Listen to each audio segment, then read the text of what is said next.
اور غیر حاضر سب ساتھیوں کی طرف سے ہے۔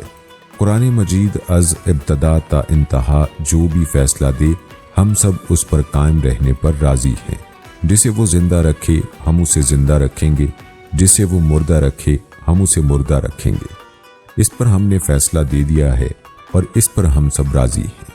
علی رضی اللہ تعالی عنہ اور ان کے ساتھی اپنی طرف سے عبداللہ بن قیس رضی اللہ تعالی عنہ کے نمائندہ ہونے اور فیصلہ دینے پر راضی ہیں، اور معاویہ رضی اللہ تعالی عنہ عمر بن عاص رضی اللہ تعالی عنہ کے اپنے نمائندہ ہونے اور فیصلہ دینے پر راضی ہیں۔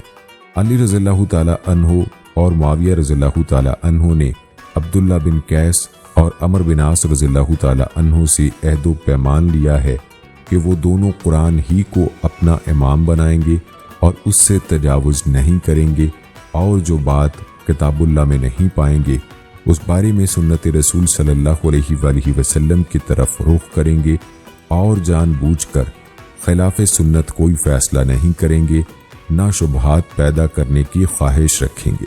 عبداللہ بن قیس رضی اللہ تعالی عنہ اور عمر بن عاص رضی اللہ تعالی عنہ نے علی رضی اللہ تعالی عنہ اور معاویہ رضی اللہ تعالی عنہ دونوں سے یہ عہد بھی لیا کہ وہ دونوں کتاب اللہ اور سنت رسول صلی اللہ علیہ وآلہ وسلم کے مطابق جو فیصلہ دیں گے نہ اسے ختم کریں گے نہ اس کی خلاف ورزی کریں گے۔ دونوں جو بھی فیصلہ کریں ان دونوں کے خون، ان کی اولاد، ان کے اموال، ان کے متعلقین اور جملہ اہل خانہ محفوظ ہوں گے۔ کوئی اس پر راضی ہو یا ناراض وہ حق سے تجاوز نہیں کریں گے۔ کتاب اللہ کی روشنی میں وہ جو مبنی بر حق فیصلہ دیں گے اس پر پوری امت ان دونوں کی مددگار ہوگی۔ ان دونوں فیصلہ کن افراد میں سے اگر کوئی فیصلہ کرنے سے پہلے ہی وفات پا جائے تو اس کے ساتھیوں میں سے اس کی جگہ پر کسی عدل و انصاف اور صلاحیت والی شخصیت کو فائز کیا جائے گا، اور اس پر بھی وہی عہد و میثاق لازم ہوگا جو پہلے پر لازم تھا۔ اگر دونوں امیروں میں سے کوئی اس فیصلے کی مقررہ تاریخ سے پہلے وفات پا جائے تو ان کا طبقہ ان کی جگہ پر کسی ایسی شخصیت کو ذمہ داری تفویض کر سکتا ہے جن کے عدل و انصاف پر وہ راضی ہو۔ یہ فیصلہ دونوں فریقوں کے مابین برابری کی بنیاد پر بات چیت کرنے اور کسی پر اسلحہ نہ اٹھانے کی بنیاد پر ہوگا۔ اس تحریر میں جس بات کو فیصلہ کہا جا رہا ہے اسے دونوں امیروں، دونوں فیصلہ کرنے والوں اور دونوں فریقوں کو تسلیم کرنا ہوگا۔ اللہ تعالی ہم سے قریب ترین ہے اور وہی اس کا گواہ ہے۔ اس کا گواہ ہونا ہی کافی ہے۔ اگر جانبین میں سے کوئی اس کی مخالفت کرے گا اور حد سے بڑھے گا تو پوری امت اس سے بری و ذمہ ہے، اور ان دونوں کے متعلق اس کا کوئی ذمہ دار نہیں ہے۔ مقرر کردہ وقت تک تمام لوگوں کی جان، مال، اولاد اور جملہ اہل خانہ محفوظ ہوں گے، ہتھیار رکھ دیے جائیں گے، راستے پرامن ہوں گے، اور دونوں فریقوں میں سے غیر حاضر اس معاملے میں حاضر کی مانند متصور ہوگا۔ دونوں فیصلہ کرنے والے افراد اہل عراق اور اہل شام کے درمیانی مقام پر اپنا اجلاس بلائیں گے۔ اس اجلاس میں ایسا کوئی شخص شامل نہیں ہوگا جس کی موجودگی پر دونوں میں سے کسی کو کوئی اعتراض ہو یا اس کی موجودگی پر ان کی رضامندی شامل نہ ہو۔ فیصلہ دینے کے لیے طے شدہ اور مقررہ وقت ماہ رمضان کا اختتام ہے۔ اگر دونوں فیصلہ کرنے والے جلد فیصلہ دینا چاہیں تو وہ ایسا کر سکتے ہیں، اور اگر مقررہ وقت کے اختتام تک فیصلہ مؤخر کر لیں تو ایسا بھی کیا جا سکتا ہے۔ اگر دونوں فیصلہ کرنے والے کتاب اللہ اور سنت رسول صلی اللہ علیہ وآلہ وسلم کے مطابق مقررہ وقت کے اختتام تک کوئی فیصلہ نہیں دیتے تو دونوں فریقوں کو سابقہ صورتحال یعنی جنگ کی طرف لوٹ جانے کی اجازت ہوگی۔ اس معاملے میں پوری امت اس عہد و پیمان کی پاسداری کرے گی۔ جو شخص بھی اس معاملے کی مخالفت کرے یا ظلم کا رویہ اختیار کرے یا اسے غلط رخ دینے کی کوشش کرے تو پوری امت متحد ہو کر اس کا مقابلہ کرے گی۔ اس تحریر پر جن گواہوں کے نام لکھے گئے ان کی فہرست یہ ہے: حضرت علی رضی اللہ تعالی عنہ کے دونوں بیٹے حضرت حسن رضی اللہ تعالی عنہ اور حسین رضی اللہ تعالی عنہ، عبداللہ بن عباس رضی اللہ تعالی عنہ، عبداللہ بن جعفر بن ابی طالب رضی اللہ تعالی عنہ، الاشس بن قیس الکندی،